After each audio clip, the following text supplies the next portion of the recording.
ఒక రూపాయి లక్షల్లో మారిందా? ఒక రూపాయి లక్షల్లో మారితే అది ఎలా ఉంటుందో ఊహించగలరా?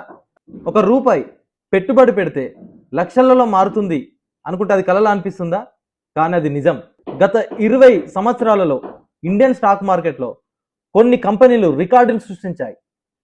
పిఎల్ ఇండస్ట్రీస్ ఒక రూపాయిని 1800 రూపాయలుగా మార్చింది, అంటే 1,80,000% పెరుగుదల. బజాజ్ ఫైనాన్స్ ఒక రూపాయి 1570 రూపాయలుగా మార్చింది, అంటే 1,57,000% పెరిగింది. ఐచర్ మోటార్స్ రాయల్ ఎన్ఫీల్డ్తో కలిసి 48,000% రాబడినిచ్చింది. ఏషియన్ పెయింట్స్ ఎంఆర్ఎఫ్ ఒక రూపాయిని 150 రేట్లుగా పెంచింది. హెచ్డిఎఫ్సి బ్యాంక్ 70 రేట్ల పెట్టుబడిదారులను పెంచింది. 20 ఏళ్ల ఓర్పు, జీవితకాలం లాభం. ఇవి షేర్లు మాత్రమే కాదు, సంపద సృష్టికర్తలు. క్రమశిక్షణ, సహనం ఉంటే స్టాక్ మార్కెట్లో ఇలాంటివి సాధ్యమే. మరిన్ని స్టాక్ కథలు కావాలా? ఈ ఛానల్ని తప్పక ఫాలో అవ్వండి.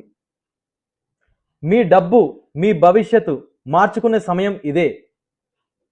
ఇంకా ఇలాంటి ఫైనాన్స్ వీడియోల కోసం మన మనీ మార్కెట్ మెంటర్ ఛానల్ని తప్పకుండా సబ్స్క్రైబ్ చేయండి.